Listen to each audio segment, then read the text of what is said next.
नमस्कार दोस्तों, आज हम बात करने जा रहे हैं एक ऐसी अमूल्य पुस्तक के बारे में जो भारतीय नारी की महानता, उसके गौरवशाली अतीत और वर्तमान चुनौतियों को बेहद सशक्त तरीके से प्रस्तुत करती है। यह है स्वामी विवेकानंद जी द्वारा रचित वुमेन ऑफ इंडिया यानी भारत की महिला। यह एक ऐसी कृति है जो भारतीय महिलाओं को किस नज़रिए से देखा, प्राचीन भारत में उनकी स्थिति कैसी थी, मध्यकाल में क्या परिवर्तन आए और आधुनिक युग में महिलाओं के उत्थान के लिए क्या करना आवश्यक। तो चलिए शुरू करते हैं इस यात्रा को। स्वामी विवेकानंद जी 19वीं सदी के महान संत, विचारक और समाज सुधारक थे, जिन्होंने भारतीय आध्यात्मिकता को विश्व पटल पर स्थापित किया। 1893 में शिकागो धर्म संसद में उनके ऐतिहासिक भाषण ने पूरी दुनिया को भारतीय दर्शन से परिचित कराया। लेकिन स्वामी जी केवल आध्यात्मिक गुरु नहीं थे, वे एक दूरदर्शी समाज सुधारक भी थे, जिन्होंने शिक्षा, गरीबी को खत्म करने और विशेष रूप से महिला उत्थान पर गहन चिंतन किया। स्वामी विवेकानंद जी का मानना था कि किसी भी राष्ट्र की प्रगति का सबसे महत्वपूर्ण मापदंड वहाँ की महिलाओं की स्थिति होती है। उन्होंने कहा था कि जिस समाज में महिलाओं को सम्मान नहीं होता, वहाँ देवता भी नहीं रहते। यह उक्ति भारतीय वैदिक परंपरा से ली गई है, जो नारी को शक्ति का प्रतीक मानती है। स्वामी जी ने अपने विभिन्न भाषणों और लेखों में यह स्पष्ट किया कि भारतीय संस्कृति में नारी को सदैव पूज्य माना गया है, माता के रूप में, बहन के रूप में, पत्नी के रूप में और देवी के रूप में। उन्होंने पश्चिमी और भारतीय नारी की तुलना करते हुए कहा कि पश्चिम में महिलाओं को जो आज़ादी मिली है वह मुख्य रूप से बाहरी है और भौतिक है, जबकि भारत में महिलाओं को जो सम्मान और आध्यात्मिक स्थान मिला है वह अनोखा है। हालांकि उन्होंने यह भी स्वीकार किया कि समय के साथ भारतीय समाज में कुरीतियां आ गई है, जिन्हें दूर करना आवश्यक है। स्वामी जी का नारी के प्रति दृष्टिकोण न तो अंधभक्ति का था, न ही पश्चिमी नारीवाद की नकल, बल्कि वे भारतीय मूल्यों और आधुनिकता के बीच सामंजस्य चाहते थे। स्वामी विवेकानंद जी ने अपनी पुस्तक में विस्तार से वर्णन किया है कि वैदिक काल में भारतीय नारी की स्थिति कितनी उच्च और सम्मानजनक थी। यह वह युग था जब महिलाओं को पुरुषों के समान शिक्षा, आज़ादी और सामाजिक अधिकार प्राप्त थे। वैदिक साहित्य में अनेक विदुषी महिलाओं का उल्लेख मिलता है, जिन्होंने वेदों की रचना में योगदान किया। गार्गी एक महान दार्शनिक थी, जिन्होंने राजा जनक के दरबार में महर्षि याज्ञवल्क्य जैसे महान विद्वान को अपने गहन प्रश्नों से चुनौती दी थी। मैत्रेयी एक विदुषी थी, जिन्होंने भौतिक संपत्ति को ठुकराकर आध्यात्मिक ज्ञान की खोज की। लोपामुद्रा, अपाला, घोषा और विश्ववारा जैसी अनेक महिलाएं ऋग्वेद में वैदिक मंत्रों की रचयिता के रूप में उल्लेखित है। उस समय महिलाओं को ब्रह्मचर्य आश्रम में रहकर गुरुकुल में शिक्षा प्राप्त करने का अधिकार था।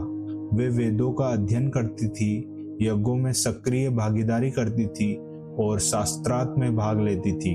स्वयंवर की प्रथा महिलाओं को अपना जीवनसाथी चुनने की आज़ादी देता था।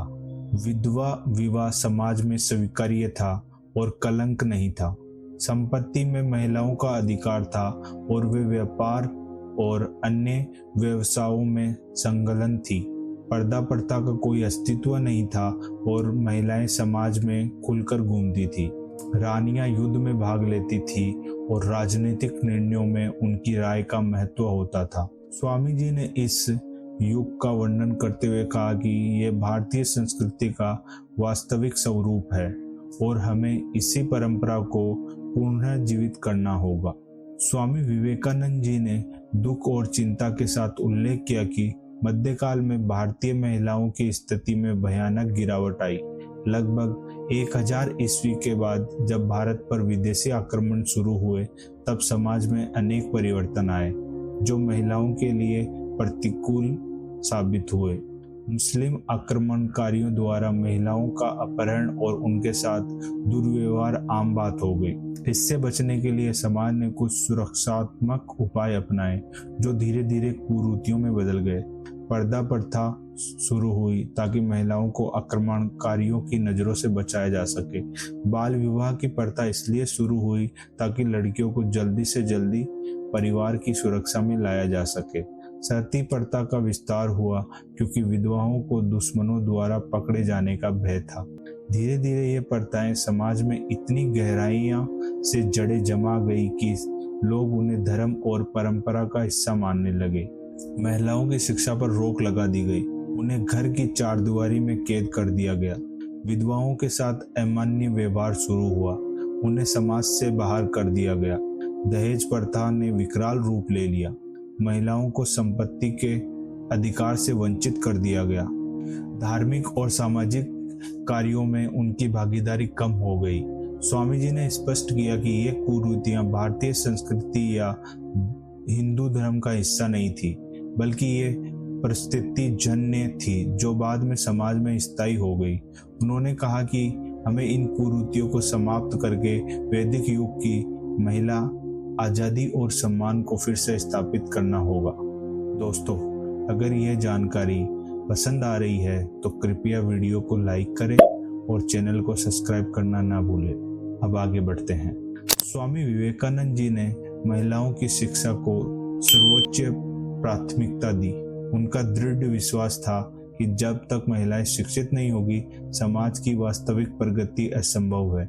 उन्होंने कहा कि एक शिक्षित पुरुष केवल एक व्यक्ति को शिक्षित करता है, लेकिन एक शिक्षित महिला पूरे परिवार और आने वाली पीढ़ियों को शिक्षित करती है।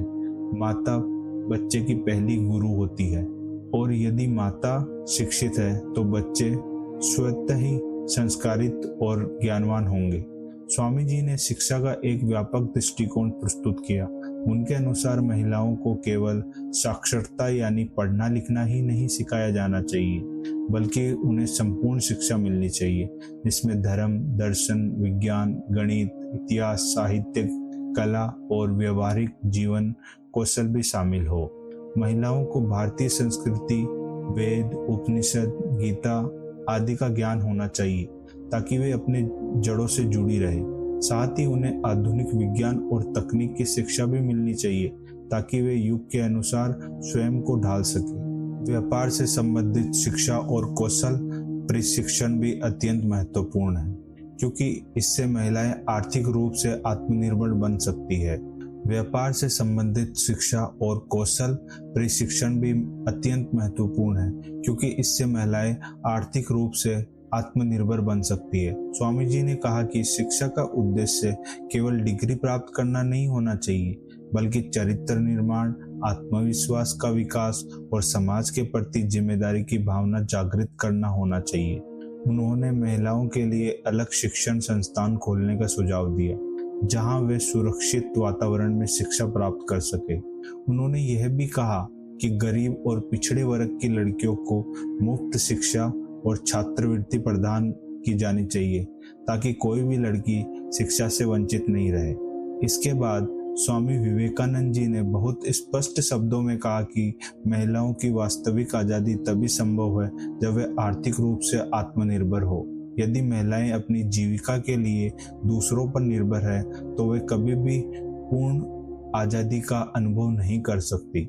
आर्थिक निर्भरता महिलाओं को कमजोर बनाती है, उन्हें शोषण का शिकार बनने के लिए मजबूर करती है। इसलिए महिलाओं को विभिन्न व्यवसायों, कलाओं और तकनीक कौशलों में प्रशिक्षित किया जाना चाहिए ताकि वे अपने जीवन स्वयं चला सके। स्वामी जी ने महिलाओं के लिए रोजगार के अवसर बढ़ाने पर जोर दिया। उन्होंने कहा कि समाज को महिलाओं को शिक्षिका, चिकित्सक, दाई, कारीगर, व्यापारी आदि के रूप में काम करने के अवसर देने चाहिए। परंपरागत कौशल जैसे बुनाई, कढ़ाई, मिट्टी के बर्तन बनाना, चित्रकारी आदि में महिलाओं को प्रशिक्षित करके उन्हें आय का साधन उपलब्ध कराया जा सकता है। स्वामी जी ने विशेष रूप से विधवाओं और निराश्रित महिलाओं के आर्थिक सहायता और प्रशिक्षण की व्यवस्था पर जोर दिया। उन्होंने कहा कि यह समाज पर बोझ नहीं है, बल्कि उचित अवसर मिलने पर वे समाज के उत्पादक सदस्य बन सकती है। महिलाओं के लिए सहकारी समितियां, स्वयं सहायता समूह और लघु उद्योग स्थापित किए जाने चाहिए। आर्थिक आज़ादी से महिलाओं में आत्मविश्वास बढ़ेगा, उनका सामाजिक सम्मान बढ़ेगा और वे अपने अधिकारों के लिए आवाज उठा सकेगी। स्वामी विवेकानंद जी ने अपने समय में प्रचलित विभिन्न सामाजिक कुरीतियों का कड़ा विरोध किया, उन्हें समाप्त करने के लिए समाज को जागरूक किया। बाल विवाह एक ऐसी घृणित प्रथा थी जिसमें छोटी छोटी लड़कियों का विवाह कर दिया जाता था। इससे लड़कियों की शिक्षा बाधित होती थी, उनका शारीरिक और मानसिक विकास रुक जाता था और वे मातृत्व के लिए तैयार नहीं होती। स्वामी जी ने कहा कि यह प्रथा बच्चियों के साथ अन्याय है और इसे तुरंत बंद कर देना चाहिए। सती प्रथा एक और भयानक कुरीति थी जिसमें पति की मृत्यु पर पत्नी को जीवित जला दिया जाता था। हालांकि राजा राम मोहन राय के प्रयासों ने यह प्रथा कानूनी रूप से प्रतिबंधित हो चुकी थी, लेकिन कुछ स्थानों पर यह अभी भी जारी थी। स्वामी जी ने इसे बर्बरता की पराकाष्ठा बताया। विधवा विवाह निषेध एक ऐसी सामाजिक बुराई थी जो विधवाओं को जीवन भर के लिए अभिशप्त बना देती थी। विधवाओं को सफेद कपड़े पहनने, सिर मुंडवाने और समाज से अलग थलग रहने के लिए मजबूर किया जाता था। उन्हें किसी भी शुभ अवसर में भाग लेने से रोका जाता था और उनके साथ अछूतों जैसा व्यवहार किया जाता था। स्वामी जी ने इस अमानवीय प्रथा की तीव्र निंदा की और विधवा विवाह को प्रोत्साहित करने का आह्वान किया। दहेज प्रथा भी एक गंभीर समस्या थी जो लड़कियों को बोझ बना देती थी। गरीब परिवारों में लड़कियों का जन्म अभिशाप माना जाता था क्योंकि उनके विवाह में भारी दहेज देना पड़ता था। स्वामी जी ने कहा कि दहेज लेना और देना दोनों ही अपराध है और समाज को इस कुप्रथा को जड़ से समाप्त करना होगा। पर्दा प्रथा ने महिलाओं को घर की चार दीवारी में कैद कर दिया था। स्वामी जी ने कहा कि यह प्रथा भारतीय संस्कृति का हिस्सा नहीं है और इसे समाप्त किया जाना चाहिए। इसके बाद स्वामी विवेकानंद जी ने अपने पश्चिमी देशों के प्रवास के दौरान वहां की महिलाओं की स्थिति का गहन अध्ययन किया और भारतीय व पश्चिमी महिलाओं के बीच तुलनात्मक विश्लेषण प्रस्तुत किया। पश्चिमी समाज में महिलाओं को बाहरी आजादी बहुत अधिक थी। वे बिना किसी प्रतिबंध के घूम फिर सकती थी, शिक्षा प्राप्त कर सकती थी, नौकरी कर सकती थी और अपने जीवन के निर्णय स्वयं ले सकती थी। कानूनी रूप से उन्हें पुरुषों के समान अधिकार प्राप्त थे। लेकिन स्वामी जी ने यह भी देखा कि पश्चिमी समाज में महिलाओं को मुख्य रूप से शारीरिक सुंदरता और यौन आकर्षण के आधार पर आंका जाता है। महिलाओं को प्राय उपभोग की वस्तु के रूप में देखा जाता है। पारिवारिक बंधन कमजोर थे और तलाक की दर बहुत अधिक थी। माता पिता और बच्चों के बीच वह गहरा भावनात्मक संबंध नहीं था जो भारतीय परिवारों में होता है। दूसरी ओर भारतीय समाज में महिलाओं को माता, बहन, पत्नी और देवी के रूप में अत्यधिक सम्मान दिया जाता था। परिवार और रिश्तों को बहुत महत्व दिया जाता था। त्याग, सेवा और आध्यात्मिकता को महिलाओं के मुख्य गुण माना जाता था। लेकिन बाहरी आजादी, शिक्षा और आर्थिक अवसरों में भारतीय महिलाएं पिछड़ी हुई थी। स्वामी जी ने कहा कि हम दोनों संस्कृतियों से सीखना चाहिए। पश्चिम से हमें शिक्षा, आर्थिक आजादी और कानूनी अधिकारों को अपनाना चाहिए, लेकिन अपनी सांस्कृतिक मूल्यों, पारिवारिक परंपराओं और आध्यात्मिक आधार को नहीं खोना चाहिए। भारतीय महिला का आदर्श वह होना चाहिए जो शिक्षित हो, आत्मनिर्भर हो और अपने अधिकारों के प्रति सजग हो, लेकिन साथ ही भारतीय संस्कृति की वाहक भी हो। इसके बाद स्वामी विवेकानंद जी ने भारतीय इतिहास और पुराणों से अनेक आदर्श नारी चरित्रों का उल्लेख किया जो समाज के लिए प्रेरणा स्रोत है। सीता मर्यादा, पवित्रता और धैर्य का प्रतीक है। उन्होंने राम के साथ वनवास में कठिनाइयां सही, लेकिन कभी शिकायत नहीं की। अग्नि परीक्षा के समय उन्होंने अपनी निर्दोषता सिद्ध की। सीता का चरित्र बताता है कि महिला में दृढ़ता और आत्मसम्मान होना चाहिए। सावित्री अपने पति सत्यवान को यमराज से वापस लाने में सफल रही। उनकी बुद्धिमत्ता, निष्ठा और दृढ़ संकल्प ने असंभव को संभव कर दिखाया। द्रौपदी अपने अपमान के विरुद्ध आवाज उठाने वाली एक साहसी महिला थी। उन्होंने धर्म राज्य से प्रसन्न किया और न्याय की मांग की। द्रौपदी का चरित्र बताता है कि महिलाओं को अन्याय के विरुद्ध संघर्ष करना चाहिए। पार्वती या दुर्गा शक्ति का प्रतीक है। उन्होंने दुष्टों का संहार किया, धर्म की स्थापना की। यह दर्शाता है कि महिलाओं में साहस और शक्ति होनी चाहिए। मीरा भक्ति और समर्पण का प्रतीक है। उन्होंने सामाजिक बंधनों को तोड़कर अपना आध्यात्मिक मार्ग चुना। रजिया सुल्तान भारत की पहली महिला शासक थी, जिन्होंने साबित किया कि महिलाएं प्रशासन में भी सक्षम हैं। रानी लक्ष्मीबाई वीरता और देशभक्ति का प्रतीक है। उन्होंने ब्रिटिश साम्राज्य के विरुद्ध युद्ध किया और अपने प्राणों की आहुति दी। स्वामी जी ने कहा कि ये सभी महिलाएं अपने विभिन्न गुण सिखाती है: त्याग, साहस, बुद्धिमत्ता, दृढ़ता, भक्ति और नेतृत्व। भारतीय महिलाओं को इन सभी गुणों का समन्वय होना चाहिए। तो दोस्तों, स्वामी विवेकानंद जी की भारत की महिला यानी वुमन ऑफ इंडिया पुस्तक हमें भारतीय सशक्तिकरण की एक संपूर्ण और संतुलित दृष्टि प्रदान करती है। यह पुस्तक केवल इतिहास की किताब नहीं है, बल्कि वर्तमान और भविष्य के लिए एक मार्गदर्शिका है।